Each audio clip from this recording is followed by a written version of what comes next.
Keajaiban dunia. Apa yang pertama kali kalian bayangkan apabila mendengar kata keajaiban dunia? Kalau saya sendiri, sudah pasti akan membayangkan kemegahan Candi Borobudur, hehehe.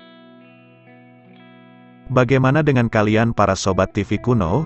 Apa yang kalian bayangkan? Apa ada yang seperti saya, yang langsung tertuju pada Candi Borobudur, atau kalian membayangkan megahnya tembok besar China? Candi Borobudur merupakan salah satu lokasi wisata paling terkenal di Indonesia, terletak di Magelang, Jawa Tengah. Situs bersejarah ini dikunjungi hampir 4 juta turis setiap tahun. Sejak kecil, saya mengira bahwa Candi Borobudur termasuk ke dalam 7 keajaiban dunia baru atau New Seven Wonders of the World. Apakah kalian juga berpikir seperti itu, sobat?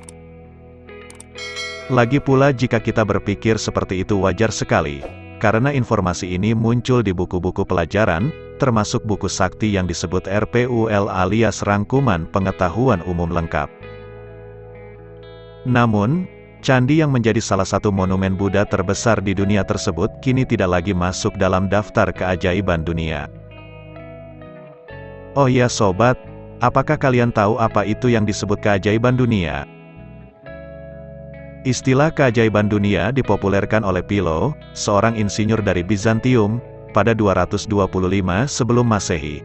Dalam karyanya yang berjudul On the Seven Wonders, Philo menyebutnya sebagai temata atau berarti hal yang patut dilihat.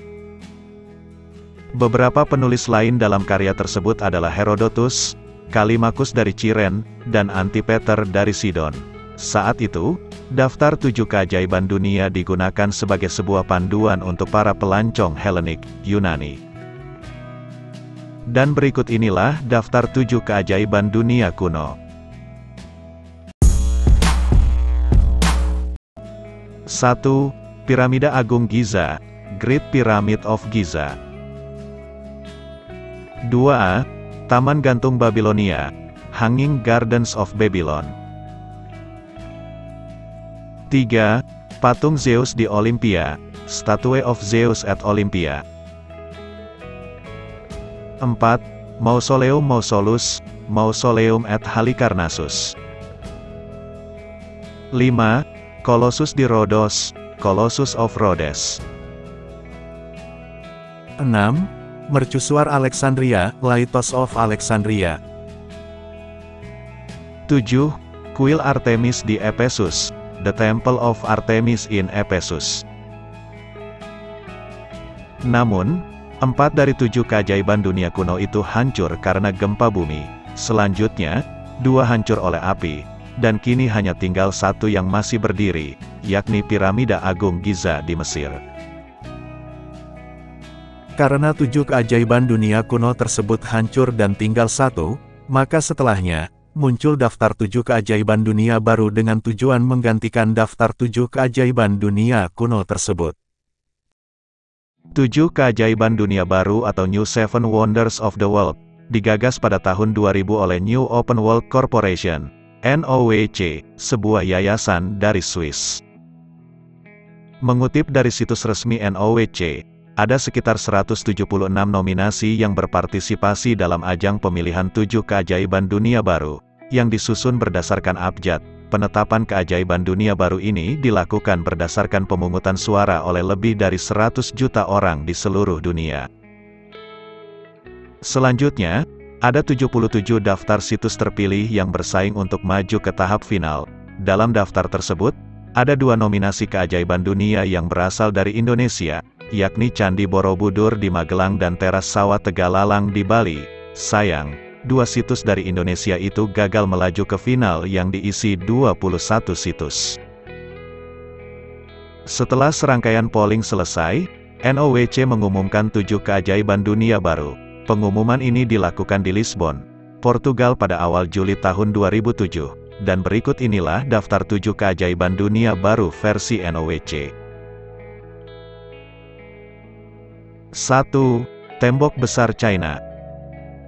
Tembok Besar China mulai dibangun pada abad ke-7 sebelum Masehi. Tembok Besar China merupakan tembok terpanjang yang berada di wilayah Tiongkok. Bangunan ini merupakan kumpulan tembok-tembok pendek yang mengikuti bentuk pegunungan Tiongkok bagian utara. Pembangunan tembok besar China berlanjut selama 2 milenium sejak abad ke-7 sebelum Masehi. Tembok besar China dibangun dengan tujuan awal untuk melindungi negara dari serangan para musuh di era itu. Diperkirakan, panjang tembok besar China mencapai 20.000 km. 2. Taj Mahal di India. Taj Mahal merupakan monumen yang terletak di Agra, India. Taj Mahal dibangun pada tahun 1632 Masehi oleh Kaisar Mughal, Shah Jahan, yang memerintah pada tahun 1628 sampai tahun 1658. Monumen ini terkenal karena nilai sejarah, kisah di baliknya, dan keindahannya yang mengagumkan. Tempat ini merupakan makam istri tercintanya, Mumtaz Mahal, dengan luas kompleks mencapai 42 hektare. Bangunan Taj Mahal mencerminkan gaya arsitektur yang menekankan simetri dan keseimbangan. 3. Petra di Yordania. Petra adalah situs arkeologi yang terletak di Yordania bagian selatan. Petra sendiri diperkirakan berdiri pada awal tahun 312 sebelum Masehi sebagai ibu kota Nabatains alias Nabat. Situs ini memiliki nilai sejarah dan arsitektur yang sangat besar, sehingga menjadikannya salah satu objek wisata paling populer di dunia. Petra dibangun oleh orang Nabataean yang tinggal di lembah Wadi Musa selama lebih dari 400 tahun. Lokasinya yang strategis membuat masyarakat memanfaatkan tempat ini untuk rute perdagangan sutra dan rempah-rempah. 4. Kolosseum di Italia. Kolosseum adalah salah satu sisa kejayaan Kekaisaran Romawi. Ini merupakan peninggalan bersejarah berupa arena gladiator yang berdiri di Roma, Italia. Bangunan ini dikenal juga dengan sebutan Flavian Amphitheater. Bangunan ini dibangun sekitar tahun 72 sampai 80 Masehi oleh Flavian selama abad pertama Kekaisaran Romawi. Bangunan ini berbentuk oval yang dibangun dari beton dan pasir. Selain sebagai tempat pertunjukan gladiator dan berburu, Kolosseum juga digunakan untuk mengeksekusi tahanan selama 4 abad. 5. Machu Picchu di Peru. Machu Picchu merupakan salah satu dari keajaiban dunia berupa lokasi reruntuhan kota Inca pra-Columbus yang terletak di Cusco, Peru. Situs ini berada di wilayah pegunungan Andes. Machu Picchu dibangun pada pertengahan abad ke-15 Masehi oleh suku Inca. Tempat ini digunakan mulai pertengahan abad ke-15 hingga pertengahan abad ke-16 Masehi. Namun, Machu Picchu ditinggalkan dengan alasan yang tidak jelas. 6. Chichen Itza di Meksiko. Chichen Itza merupakan situs arkeologi peninggalan suku Maya yang terletak di Meksiko. Situs ini dibangun pada abad 800 sebelum Masehi selama periode terminal klasik oleh orang Maya. Tempat ini berfungsi sebagai kuil untuk Dewa Kukulkan, dewa ular suku Maya. Chichen Itza juga sekaligus menjadi kota kuno, bagian dari peradaban suku Maya. Situs ini terdiri dari kompleks candi yang cukup luas, dan tiap candi saling terpisah dengan yang lainnya. Strukturnya setinggi 79 kaki atau sekitar 24 meter, dengan tambahan 20 kaki atau sekitar 6 meter untuk candi.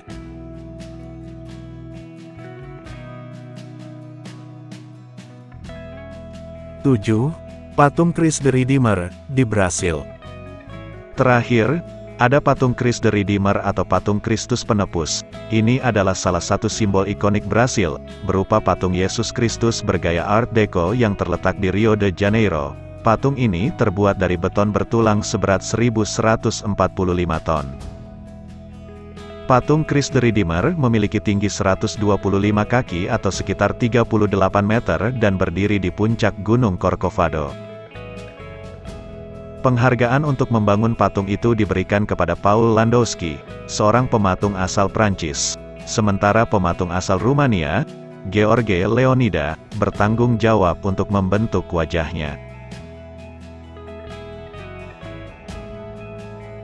Setelah NOWC mengumumkan 7 keajaiban dunia baru, banyak reaksi negatif bermunculan. UNESCO bahkan turut buka suara soal daftar 7 keajaiban dunia baru tersebut.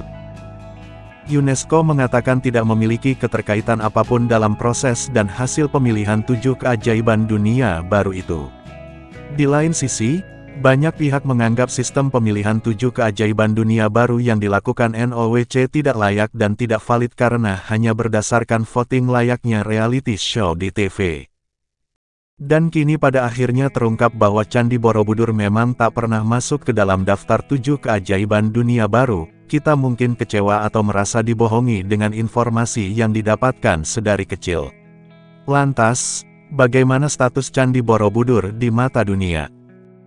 Meski Candi Borobudur tak masuk ke dalam 7 daftar keajaiban dunia baru versi NOWC, Candi Borobudur yang merupakan candi Buddha terbesar di dunia ini tetap termasuk ke dalam situs warisan budaya dunia yang diakui oleh Organisasi Pendidikan, Keilmuan, dan Kebudayaan Perserikatan Bangsa-Bangsa atau UNESCO.